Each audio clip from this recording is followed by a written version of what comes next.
This was a defensive masterclass from both teams, so much so that the score at halftime was 34-47. That's right, a halftime score that starts with a 3 in the year of 2025. This game would be decided in the final minutes, and though Houston fought valiantly, unfortunately for them, the Warriors brought a Steph to a rock fight. This has the potential to be the best series of round one, so I will be looking at every little detail of the game in this video. Hello everybody, welcome to Rusty Bucket. Subscribe to the channel and drop a like on this video, and check us out over on Spotify and Apple Podcasts if you would like to enjoy this as an audio-only experience. I am running late, so I recorded this video where I already had all the camera equipment set up, so apologies for things being a little bit different. This is usually the set for Little Rusty Buckets. Go subscribe over there if you like this angle, I guess. With that said, let's just jump right into the Warriors versus the Rockets. In quarter one, Houston had a lot of energy coming out of the gate. It felt like they had the momentum immediately. Not because they were scoring all that well, but because of a word that I'm going to say a lot in this video: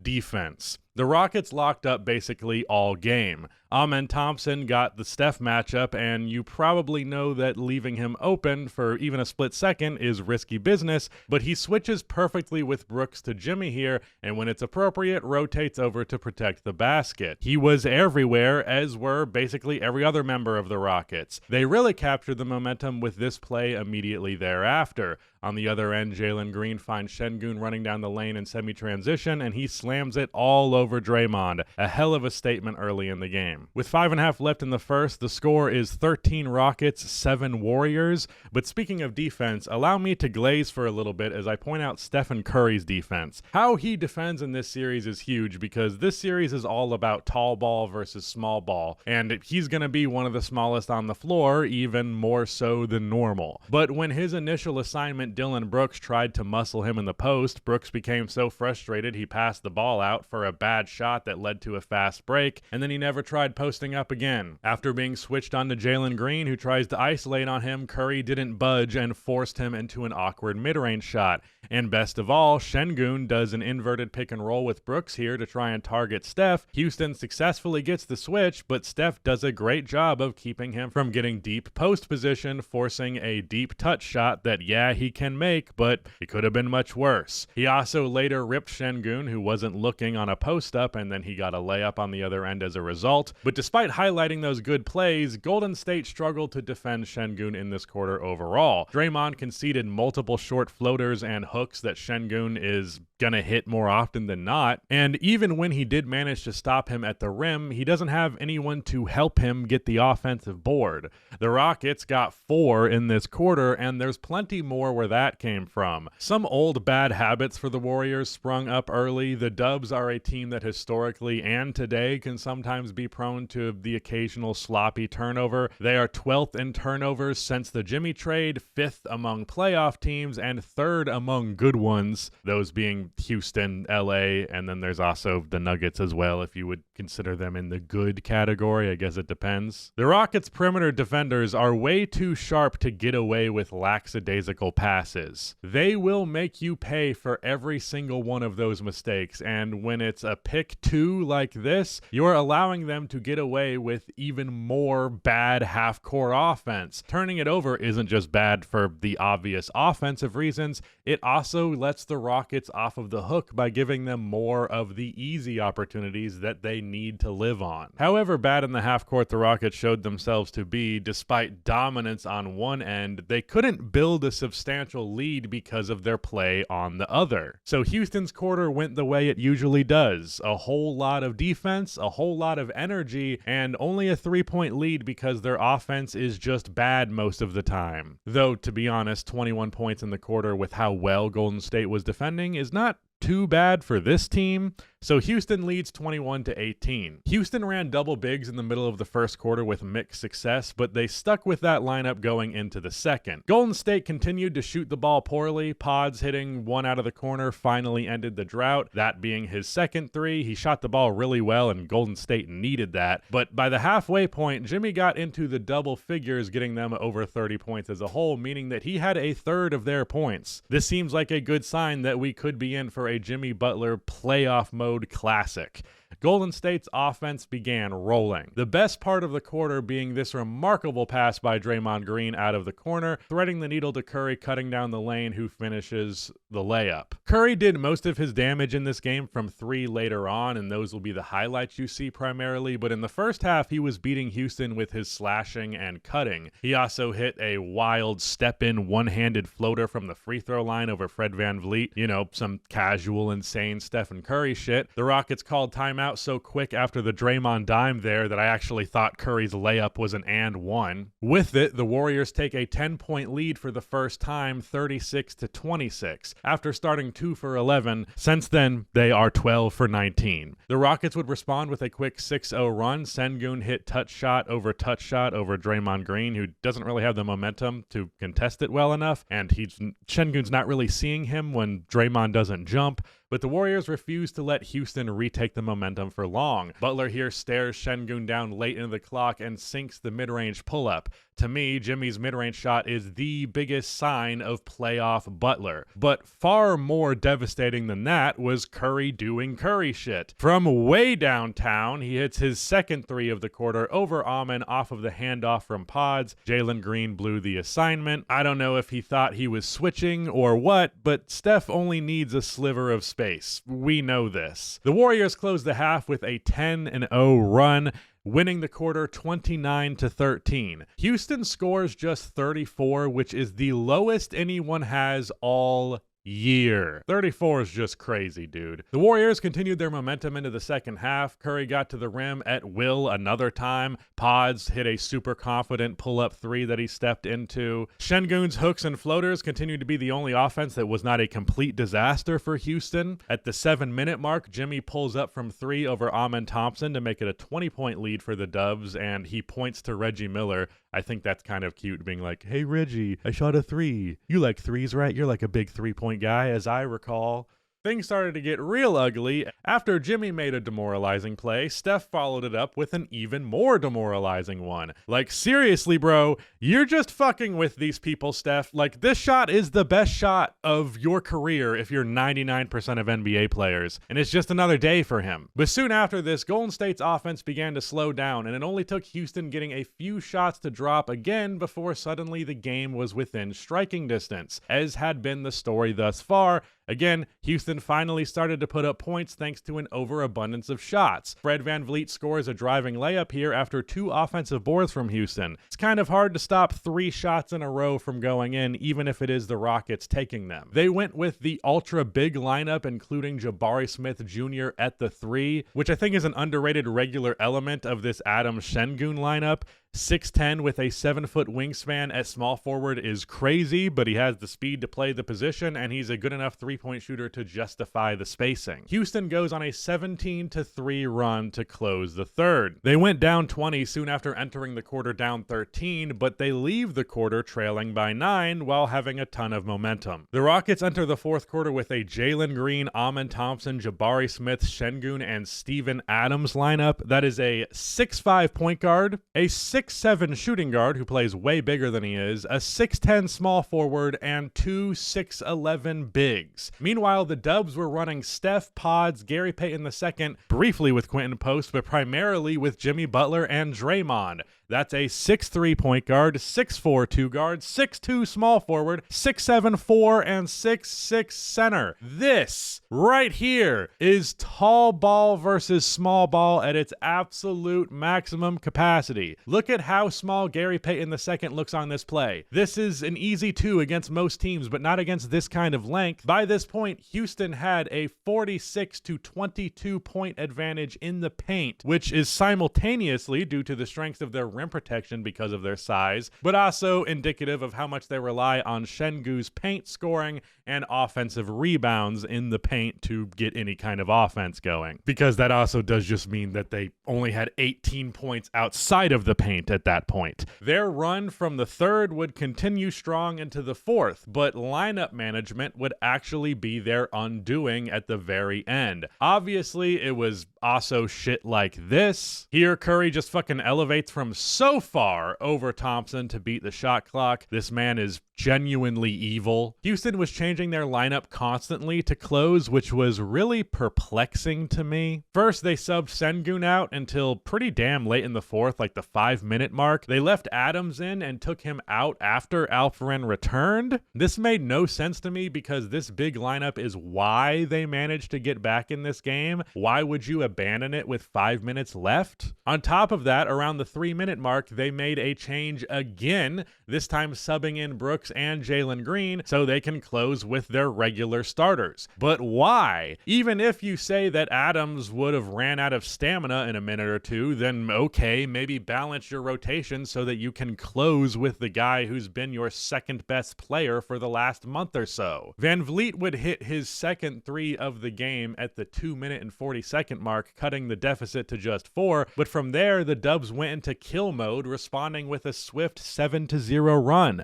Moses Moody would match Fred's three-pointer out of the corner after missing a wide-open three a play or two before that. Jalen Green would take a pull-up midi late, which the Warriors are just so okay with. He shoots fucking 29% from this range. Why is he even in the game? He was asked the whole time before this. What made you think now would be a good time to start warming him up? Butler gets the offensive board here and puts it back after Curry missed a scoop layup. The play before that, Pods got Draymond a layup after tipping an offensive board to him. In fact, after Adams subbed out with 5 minutes left, the Warriors, after getting just 3 offensive rebounds in the first 43 minutes of the game, got 3 more of them in the final 5 minutes. And to put the nail in the coffin, remember what I said about Jimmy and the mid-range shot? Having to defend him and Steph in the clutch is just truly unfair. How are you going to match this kind of late game shot making? 30 seconds later, Jimmy would rip Şengün and take it in for the pick 2, which is what I've been calling a steal and point on the other end. 2 points, that is. And the Golden State Warriors would defeat the Houston Rockets 95-85. What a remarkable game and start to this series. So for some notes for the Houston Rockets. First of all, this loss was not really the fault of the team, but I do think you could place a lot of the blame on Ime Udoka. Honestly, it was just perplexing late game decisions that hurt the Rockets in a game that I think they very much could have won. Like, they genuinely had them in the middle of the fourth. Then Adams is subbed out and it all falls apart immediately. I recognize that Adams has some minutes limitations, but at the bare minimum, use the minutes at more advantageous times in the game. Even with all that shit I just said, I do think that this game likely would have still gone Golden State's way because, well, you're in a massive talent and especially a massive shot creation deficit. From Jack, aka Joe Star Jokic on Twitter, he said it's pretty hard to overcome both of the 2 best players in the series being on the same team. And I really think that's just what this series is going to come down to. Fred VanVleet, he sometimes walks the line of just being overconfident as a shooter. I don't think he should be shooting Curry-esque pull-up threes as frequently as he does. He took some frustrating ones in this game. As a big Jabari Smith Jr. fan, this game had been very vindicating to me in a box score surrounded just nothing but bricklayers around him in the box score. Jabari's stats read 11 points on 3 of 3 shooting, 4 of 4 from the line. He also had 4 turnovers, but we're not going to talk about that. I just really don't get the abandonment of the height and the size, or just not using it at a better time at the bare minimum. Yes, there were moments where it wasn't working, usually for small stuff, but not ultimately in unimpactful reasons. The Warriors harassed Houston for like an entire possession and they all packed the paint. All of the bigs, everybody was crashing the boards, and Gary Payton II just leaked out, and because everyone was in the paint and also most of those players were much slower than him, he just got the easiest fast break opportunity in the world. Plays like that, and also like there was a possession where Adams just wasn't able to grab a loose ball that a faster player, a wing, all but certainly would have been able to. And, you know, that's potential fast break offense. That stuff crops up. It's important. But I don't know. The alternative is worse. I don't think you win this series by going away from what makes you good. And I think that's one of the more perplexing decisions that you see teams regularly make in the playoffs. Why would you go away from what makes you good? I think the only way that Houston wins this series is by by embracing tall ball, by embracing the fact that they are a gritty, defensive-minded team that is going to have bad spacing, but we might just beat you on all of the little things. That's how they're going to have to get this done, because I definitely don't think they're going to do it by being the, more modern, traditional NBA team or the more strong feel offensive creation team. That's just not going to fucking work. You don't win with half measures, and you don't win by playing it super safe. Be who you are. You don't have to close with your starters. And this is what's really weird. Udoka is like the king of not finishing with starters if it's not necessary. Like, that's a big thing that he became known for, and yet he's like insistent on closing with the starting lineup in this one. And I don't get it. You don't have to close with it, especially if two of them, especially one of those two being Jalen Green, have contributed almost nothing. Close with Adams for the love of God. If he can only play 6 minutes at a time, then check him in at exactly the 6-minute mark in the fourth. I also don't know how much Jalen Green can play in this series. I wouldn't be shocked if his reputation was completely in the mud by the end of this and he's at the end of the bench. Now, obviously, you give him more opportunity. It's just one game, but oh boy, not a good first impression for Jalen Green mixing with the playoffs. It would go a long way for Houston if Green and Van Vliet were not just such inefficient shot chuckers who just take bad shots all the time. Like, if just one of those guys was a legitimate, pretty damn good, even borderline all-star perimeter scoring threat, Houston would be so much more serious. How much hope do they have going into game 2? I think plenty.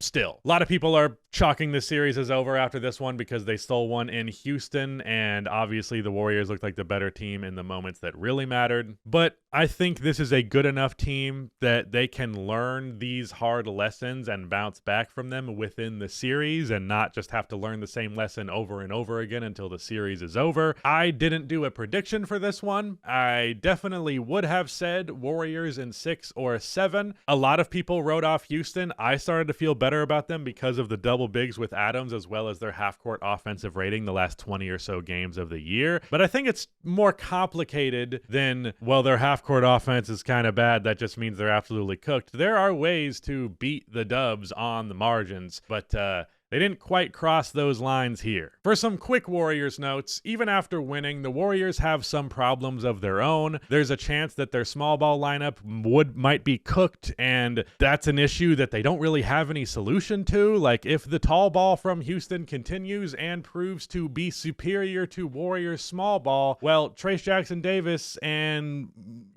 Looney and Jonathan Kuminga, you can throw them out there for some extra size, but you'd be conceding and taking such a large blow to your offense with them out there. It just doesn't seem worth doing that to benefit the defense. You'd better be, again, just play to your strengths. That's why I'm loving this series, because I feel like the Warriors are still incentivized to stay small, and the Rockets are incentivized to be tall even more than they already have been. Now, I'm not saying that Draymond can't be effective as a rim protector, because that's not really what the issue was. The issue is what happens after he's done protecting the rim. There was a play in the second where Jalen Green had a really well-timed slash inside, but Draymond fucking blocked that shit. Really well-timed block on his part, just as well as Jalen ducked in at the same time. But he was out of position after that. He threw his body at the rim to get the block on Jalen, and then no one was there to box out Şengün, so he just got an easy layup. Like, there's not a lot of guys that are big enough to bother a big after Draymond is out of the picture. So Draymond both has to protect the rim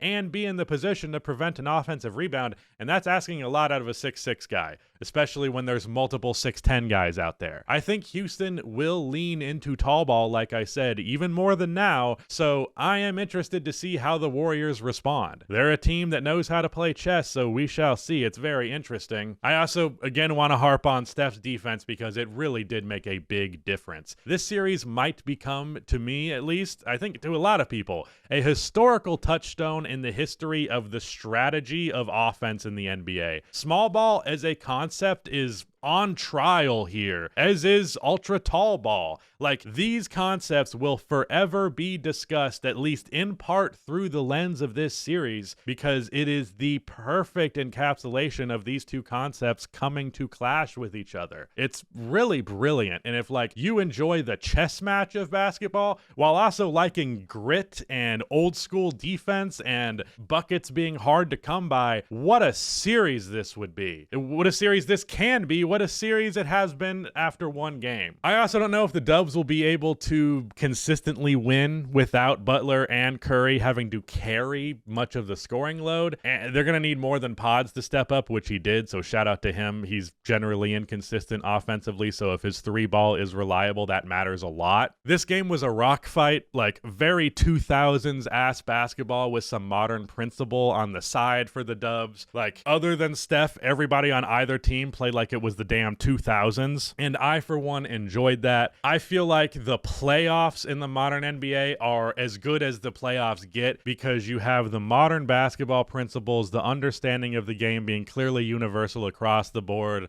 a more team-oriented approach, just a more universal understanding, more versatility. You have all of that modern shit, but in the playoffs, the whistle gets tighter and pace slows. So scoring goes down a lot. Every bucket feels more important. Also, gotta highlight free throws. No one is fucking getting to the line in the playoffs so far. I calculated it. I haven't done across the board. I think there's a few more games that have happened since then, but I think the first 6 games of the year, teams on average were taking 15 free throw attempts per game. That's bananas, dude. With that said, thank you so much for watching. Thank you so much to Rudy for editing this video. Let me know what you thought of this game, what you think of the series going forward. One more time, I must apologize. I am doing the Knicks-Pistons Game 1 commentary now paired with Game 2. So when Game 2 happens, you will get my recap of the first 2 games. I apologize again, but that is it. Goodbye.